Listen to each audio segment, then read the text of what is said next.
company financials can be confusing. There's a lot of lingo. It's not really designed for everyday investors. So Matt Smith from Good Soil Investment Management spoke with us to help make sense of it all. This is part 2 of the interview.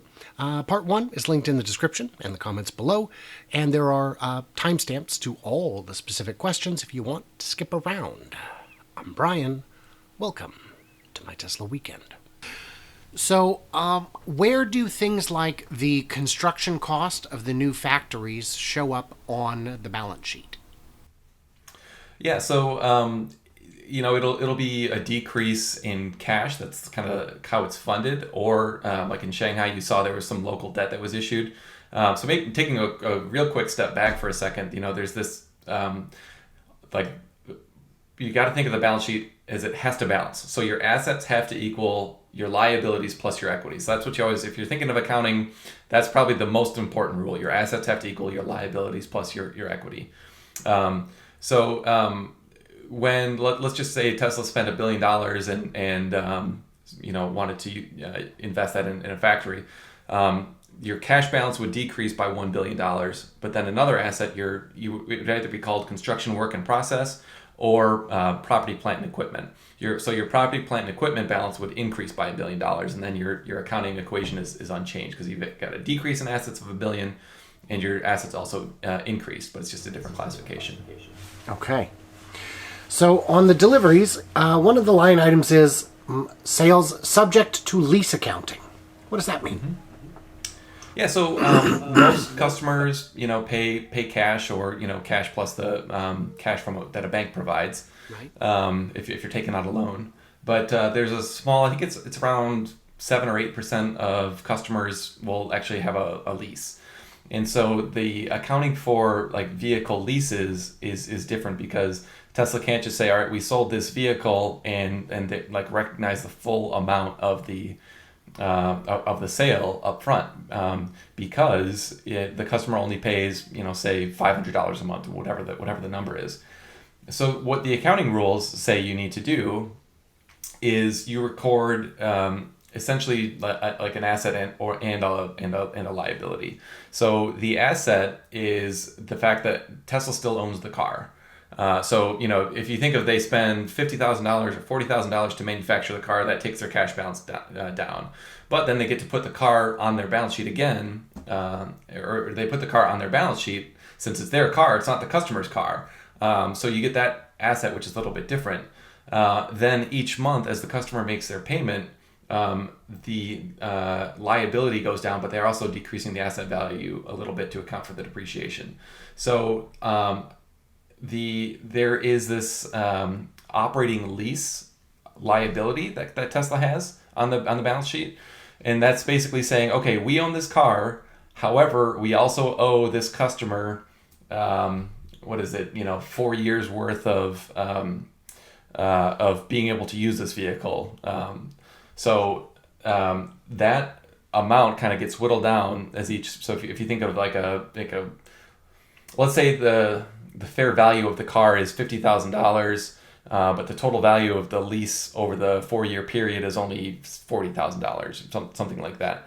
So it'll that $40,000 liability that Tesla has will get whittled away every quarter. Revenue will be recognized, which flows through to the shareholders' equity part of the equation.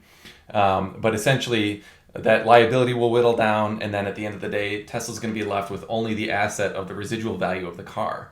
Now, this is actually really interesting. If you don't mind a little tangent here, I think it's actually a pretty big deal that not many people are thinking about. So Tesla did. I'm guessing this is a question I have later, but please, okay. It's about getting the cars back for nothing. Well, not exactly for nothing, but yeah, but for more. Please share. Share. Okay, so in that example, the car had a $50,000 value on Tesla's balance sheet, but a $40,000 liability that was whittled away over 4 years, and so then Tesla's left with, at the end of that lease, a book value on the car of $10,000. Now, this is kind of an example number. It's not the right number. Sure. Essentially, when they entered into that lease, they had to make an estimate of what would be the residual value of that car. And so 4 years ago, the used car market was not nearly as strong as it is today. And especially like the used car market for Teslas, like we've all seen how red hot that is. Like there are some used vehicles that are going for more than the sticker price of new vehicles. So Tesla owns all these original Model 3s from 4 years ago that are just coming off lease, like right now, basically. I mean, the first ones are going to be in Q2 technically, but then they're on the books for what I would say is very likely a highly discounted value relative to current market value. So they're going to get all these vehicles coming back that they can go and sell. Maybe they sell them for $40,000 or something like that. Right. And then they've got them on their books for $10,000 in my example. Maybe they actually had them on their books for $20,000 of residual value. Sure. But you're getting, $20,000 to $30,000 per vehicle. I mean, let me just do some quick math on that. Let's say it's $20,000, and I believe there were roughly 20,000 vehicles in that first batch that were leased. They could be wrong, but assuming that. So you got 20,000 times 20,000. That's $400 million of margin that like nobody's thinking about. And it's going to continue indefinitely. Well, for at least a year.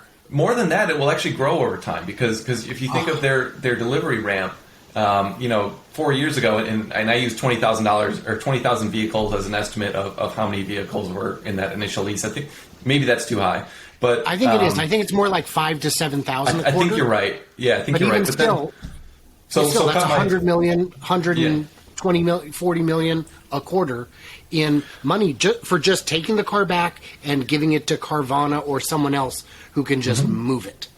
Or just putting it on their own website. Like if you look at their own website, they've got such a dearth of used vehicles for available for sale. I'm sure they've got no shortage of customers who would love to buy one. But yeah, so as their production ramp, you think of their deliveries are increasing, 50% plus every year. So maybe it was 7,000, in that Q2 of 2019, and then maybe it's basically just increasing 50% per annum thereafter. So it's going to increase pretty drastically over time, and that's on top of their services margin is pretty strong as well because they get every time they sell a car, typically somebody will turn in a car too. We don't have to get into that, but yeah, it's a. I think it's a potentially very large catalyst that will make the profitability numbers really kind of scream. Because think like $20,000 is probably more than the margin they're getting on their sales the first time around, right? Like, it's ridiculous. Right. Yeah. So other than bank accounts and Bitcoin, is there anything that counts as a cash equivalent? So first, Bitcoin does not count as a cash equivalent. It's on their balance sheet under the assets as a digital asset, I believe it's called. Digital assets. So they've got about it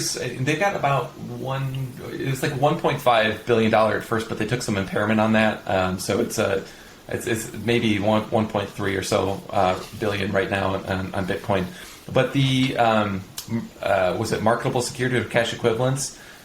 They have about $150 million, somewhere in that neighborhood of basically just money market funds, and the reason for that is just like, hey, rather than sit in the bank and lose money to inflation, you don't need the full 18 billion that you have to manage the ups and down waves of the working capital drawdowns.